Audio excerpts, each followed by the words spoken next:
कभी भी किसी भी अनजान इंसान पर इतना भरोसा मत करना कि उसके लिए अपना परिवार, अपना घर और अपनी पुरानी जिंदगी छोड़ दो। क्योंकि अगर वह इंसान ही ना हो तो। सिया जबलपुर के एक बेहद संपन्न परिवार से थी। घर में किसी भी चीज की कमी नहीं थी। पिता का बड़ा कारोबार था, सिया उनकी इकलौती बेटी थी। जो चीज सिया को पसंद आ जाती वह अगले 2 दिन में उसके कमरे में होती। लेकिन सिया की जिंदगी में एक चीज ऐसी भी आई जिसे उसके पिता ने कभी स्वीकार ही नहीं किया। कबीर, जी हाँ दोस्तों, कबीर सिया का एक ऐसा दोस्त था। पहली मुलाकात एक कैफे में हुई। दोनों की बातचीत शुरू हुई और धीरे धीरे दोस्ती प्यार में बदली। समस्या सिर्फ एक ही थी, कबीर के पास ना कोई अच्छी नौकरी थी, ना कोई खास आर्थिक मजबूती। जब सिया ने घर में कबीर के बारे में बताया तो परिवार ने साफ मना दिया, ये लड़का तुम्हारे लायक नहीं है। लेकिन प्यार में डूबी सिया को उस समय परिवार की कोई बात समझ नहीं। कई दिनों तक उसे घर में नजरबंद रखा गया, फोन छीन लिया गया, बाहर आना जाना बंद हो गया। उधर कबीर रोज सिया के घर के आसपास दिखाई देता। आखिर एक रात सिया ने फैसला कर लिया, वह कबीर के साथ भाग जाए। रात करीब 2 बजे सिया ने घर से निकलकर कबीर से मुलाकात की और दोनों ट्रेन पकड़कर भोपाल चले गए। शुरुआत में दोनों ने भोपाल में रहने की कोशिश की। कबीर को 1-2 जगह काम मिला, लेकिन खर्चा ज्यादा था और कमाई उसकी बहुत कम। कुछ दिनों बाद कबीर ने कहा, चलो जबलपुर वापस चलते हैं, वहां मुझे काम मिल जाएगा। सिया तैयार हो गई। दोनों जबलपुर के शहर से काफी दूर एक छोटे से इलाके में किराए का मकान लेकर रहने लगे। घर छोटा था, आसपास ज्यादा आबादी भी नहीं थी, लेकिन सिया खुश थी। उसे लगता था अब मेरे पास मेरा प्यार है और मुझे क्या चाहिए। उसे क्या पता था कि इसी घर में उसकी जिंदगी का सबसे भयानक अध्याय शुरू होने वाला है। एक रात सिया गहरी नींद में थी। उसे सपना आया, एक बूढ़ी औरत सफेद साड़ी पहने उसके सामने खड़ी थी। चेहरा झुर्रियों से भरा हुआ था। वह लगातार सिया को इशारों से अपने पास बुला रही थी। इधर आ। सिया डरते हुए उसके पास गई। जैसे ही बूढ़ी औरत ने अपना चेहरा उठाया, उसका चेहरा अचानक इतना डरावना हो गया कि सिया चीखते हुए उठ बैठी। लेकिन तभी उसे कुछ अजीब सा लगा। कबीर बिस्तर पर नहीं था। सिया ने पूरा घर देखा, कबीर कहीं नहीं था। मुख्य दरवाजा बंद था, फोन टेबल पर पड़ा था। वह पूरी रात उसका इंतजार करती रही। सुबह करीब 5 बजे उसकी आंख लग गई। जब उठी तो कबीर उसके बगल में सो रहा था। अगले दिन सिया घर से सामान लेने निकली। घर से कुछ ही दूरी पर उसे वह बूढ़ी औरत दिखाई दी। सिया के कदम वहीं रुक गए। वही चेहरा, वही आंखें, वही बूढ़ी औरत जो उसे सपने में दिखाई दी। सिया डर कर पीछे हटने लगी। बूढ़ी औरत उसके पास आई और धीमी सी आवाज में बोली, मुझसे मत डर, डरना है तो उससे डर जिसके साथ तू अपनी जिंदगी बांधी है। सिया के हाथ से सामान गिर गया। वह भागकर घर पहुंची। पास रहने वाली एक महिला ने उसे देखा और कहा, बेटी उससे डरना मत, वो बूढ़ी औरत मानसिक रूप से ठीक नहीं है। मोहल्ले में हर किसी को अजीब अजीब बातें बताती रहती है। सिया ने राहत की सांस ली। उसे लगा शायद ये सिर्फ एक संयोग। लेकिन अगले दिन फिर वही बूढ़ी औरत और फिर वही चेतावनी, जिसे तू सबसे ज्यादा चाहती है उसी से बचकर रहे। अब सिया परेशान हो चुकी थी। कुछ दिन बीत गए। एक रात तेज बारिश हो रही थी। अचानक करीब 2:30 बजे सिया की आंख खुली। कमरे में कबीर नहीं था। तभी उसे मुख्य दरवाजे पर आवाज सुनाई दी। सिया समझ गई कबीर बाहर गया। वह चुपचाप उसके पीछे निकल पड़ी।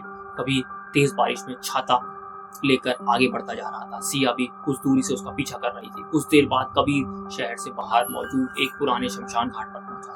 सिया एक पेड़ के पीछे छिप गई। कबीर सीधे एक ताजा चिता के पास गया।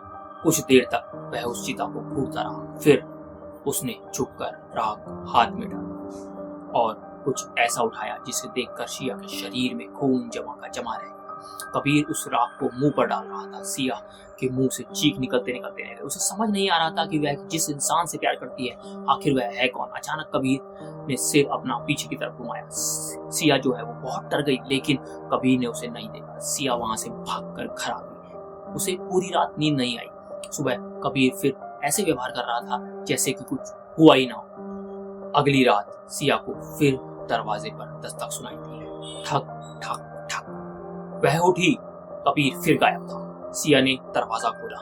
बाहर कोई नहीं था, लेकिन जमीन पर एक पुरानी तस्वीर पड़ी थी। सिया ने तस्वीर उठाई। तस्वीर में कबीर किसी दूसरी लड़की के साथ खड़ा था। तस्वीर के पीछे सिर्फ एक लाइन लिखी थी, मेरी मौत का जिम्मेदार कबीर है। सिया के हाथ कांपने लगे। सुबह उसने कबीर के सामने तस्वीर, ये लड़की कौन है? कबीर का चेहरा सफेद पड़ गया। कुछ सेकंड तक वह चुप रहा। फिर बोला, ये मेरी मंगेतर थी। सिया के पैरों तले जमीन खिसक गई। कबीर ने बताया, शादी के कुछ दिन पहले उस लड़की की संदिग्ध हालत में मौत हो गई थी, लेकिन वह कभी पुलिस को पूरी सच्चाई ही नहीं बता पाया। सिया कुछ पूछती उससे पहले ही कबीर अचानक कांपने लगा। उसके मुंह से झाग निकलने लगा और वह जमीन पर गिर पड़ा। सिया उसे अस्पताल लेकर गई। डॉक्टरों ने इलाज किया, कहा कि अब वह खतरे से बाहर है। शाम को दोनों घर लौट आए, लेकिन सिया का मन में अभी भी एक सवाल था, कबीर आखिर हर रात शमशान क्यों जाता है? रात करीब 12 बजे सिया ने आखिर हिम्मत करके पूछ ही लिया, कबीर तुम हर रात वहां क्यों जाते हो? अचानक पूरे घर की बिजली चली गई। कमरे में अंधेरा छा गया। फिर कहीं दूर से एक औरत के रोने की आवाज आने लगी। धीरे धीरे वह आवाज तेज होती गई। सिया ने मोबाइल की फ्लैशलाइट जलाई और जैसे ही रोशनी कबीर पर पड़ी, कबीर जमीन पर गिर पड़ा। उसकी आंखें खुली थी, मुंह से झाग निकल रहा था और सांसें बंद थी। सिया चीखते हुए भागी। पुलिस आई, डॉक्टर आए, जांच हुई। रिपोर्ट में लिखा गया अचानक हार्ट अटैक। लेकिन सिया जानती थी कि कहानी इतनी सी नहीं थी, क्योंकि कबीर की मौत के बाद भी उस घर में घटनाएं बंद नहीं। कबीर के अंतिम संस्कार के बाद कुछ दिन सिया ने अपना सामान जब समेट रही थी, तभी उसे पुराने बैग के अंदर एक छोटी सी डायरी मिली। डायरी के अंतिम पन्ने पर कबीर ने लिखा था, मैंने सिया से झूठ बोला है, मैं उसे बचाने की कोशिश कर रहा हूँ, लेकिन मुझे डर है कि अब बहुत देर हो चुकी है। सिया का दिल बैठ गया। उसने अगला पन्ना पलटा तो वहां लिखा हुआ था, जिस लड़की की मौत हुई थी वह मेरी मंगेतर नहीं थी। सिया के हाथ कांपने लगे। आखिरी लाइन पढ़ते ही उसके पैरों के नीचे जमीन खिसक गई। वह पहली लड़की थी, सिया दूसरी लड़की है। उसी वक्त पीछे से एक बूढ़ी औरत की आवाज आई, मैंने तुझसे पहले ही कहा था। सिया धीरे धीरे पीछे मुड़ी। कमरे में कोई नहीं था, लेकिन खिड़की के शीशे में उसे पीछे से एक बूढ़ी औरत खड़ी दिखाई दे रही थी और उसके ठीक बगल में कबीर खड़ा था। सिया ने पलट कर देखा, पीछे कोई नहीं था, लेकिन शीशे में दोनों भी अब भी खड़े थे। कबीर मुस्कुरा रहा था और बूढ़ी औरत सिर्फ एक ही बात कह रही थी, अब अगली बारी किसकी है, ये फैसला तू करेगी। सिया ने उसी रात वह घर छोड़ दी। कहते हैं आज भी उस इलाके में आधी रात में कोई उस पुराने मकान के पास से गुजरता है तो अंदर से एक लड़के की रोने की आवाज आती है और कभी कभी एक आदमी धीमी हंसी आवाज से वहां से सुनाई देती है। तो दोस्तों, प्यार करना गलत नहीं है, लेकिन किसी भी इंसान को जाने बगैर अपनी पूरी जिंदगी उसके हवाले कर देना शायद सबसे बड़ी गलती हो सकती है, क्योंकि हर मुस्कुराता हुआ चेहरा कभी भरोसे के लायक नहीं होता और हर इंसान, चाहे वो कोई भी हो, जरूरी नहीं कि वह इंसान हो। अगर आपको यह कहानी पसंद आई हो तो वीडियो को लाइक करें, चैनल को सब्सक्राइब करें और कमेंट में बताएं अगर आप सिया की जगह होते तो क्या बूढ़ी औरत की बात पर आप भरोसा करते, और अगर हाँ तो आज रात अगर आपके दरवाजे पर 3 बार दस्तक हो तो दरवाजा खोलने से पहले एक बार जरूर सोचें।